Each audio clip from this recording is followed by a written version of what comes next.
Shalom saudaraku. Di dalam 1 Petrus 5 ayat yang ke-10, firman Tuhan berkata, "Dan Allah, sumber segala kasih karunia, yang telah memanggil kamu dalam Kristus kepada kemuliaan-Nya yang kekal, akan melengkapi, meneguhkan, menguatkan, dan mengkokohkan kamu sesudah kamu menderita seketika lamanya." Di dalam suatu ibadah gereja, sang pendeta mengakhiri dengan doa berkat yang dikutip di dalam 1 Petrus 5 ayat 10 tadi. Seringkali kata "sesudah kamu menderita seketika lamanya" dihilangkan dari doa berkat tersebut. Kenapa? Mungkin karena berbicara mengenai penderitaan tidak terlalu menyenangkan, saudaraku. Padahal sudah seharusnya kita tidak terkejut ketika penderitaan itu hadir menerpa hidup kita. Bahkan Rasul Paulus pun tahu benar apa arti kata menderita. Dia mengalami penderitaan yang hebat di dalam pengiringannya kepada Yesus. Bahkan Paulus menulis di dalam 2 Timotius 3 ayat 12 dikatakan, "Memang setiap orang yang mau hidup beribadah di dalam Kristus Yesus akan menderita aniaya." Saudaraku, jika kita hidup tunduk kepada Allah, maka kita harus merendahkan diri kita di bawah tangan Tuhan yang kuat, supaya dirimu dan diriku ditinggikan Tuhan pada waktunya. Engkau dan saya harus berjuang melawan iblis dengan iman yang teguh. Sebab kamu tahu, firman Tuhan berkata bahwa semua saudaramu di seluruh dunia menanggung penderitaan yang sama. Jadi tidaklah mengherankan apabila kita mengalami penderitaan demi penderitaan di dalam hidup ini ketika kita mengiring Kristus.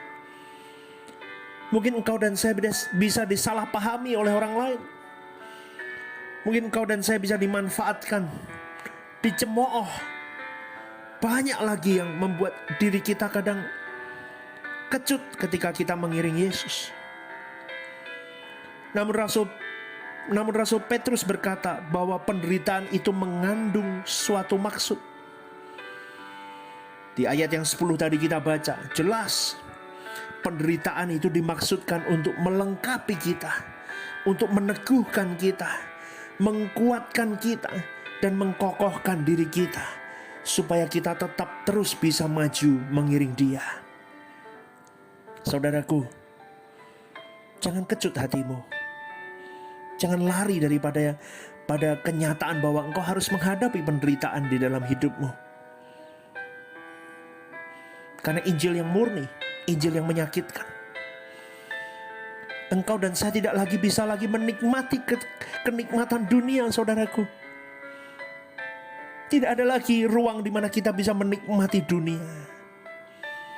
Injil yang murni, Injil yang menyakitkan, yang membuat dirimu dan diriku harus melepas semua kesukaan dunia, menyalipkan keinginan diri, kesombongan diri, keegoan diri, semua keakuan di dalam hidup kita harus kita lepaskan. Kita tertuju kepada satu tujuan, hanya Tuhan saja agenda hidupku. Saudaraku,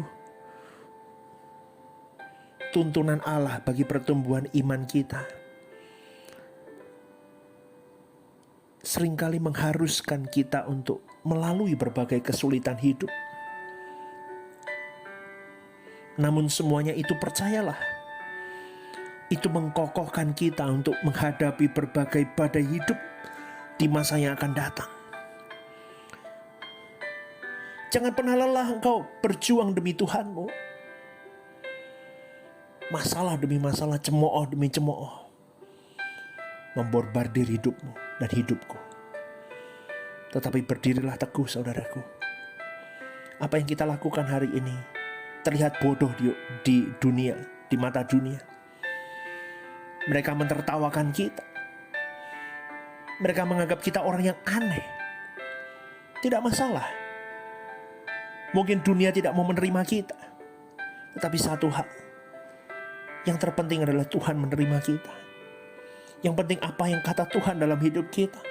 Yang paling penting Tuhan suka dengan apa yang kita lakukan. Jadi jangan pernah lepaskan atau tinggalkan atau letakkan salib yang harus kau bawa. Tertatih melalui lorong Via Dolorosa, kau harus jalan. Jalan bersama tuntunan Roh Kudus. Dia akan memampukan kita, saudaraku. Sampai akhirnya nanti, saatnya kita harus pulang. Kita bisa katakan kepada Raja kita, tugasku sudah selesai, Tuhan. Aku lakukan semua karena aku mencintaimu. Mari berjuang, saudaraku. Tidaklah mudah hal seperti ini. Tetapi saya di dalam renungan ini, saya mengajak engkau dan saya, ayo bersama.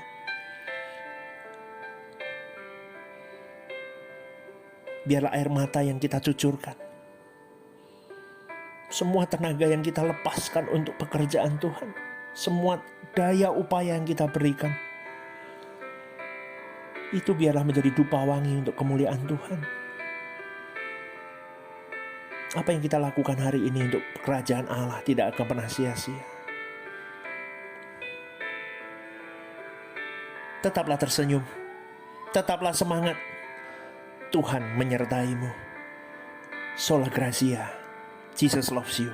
Haleluya.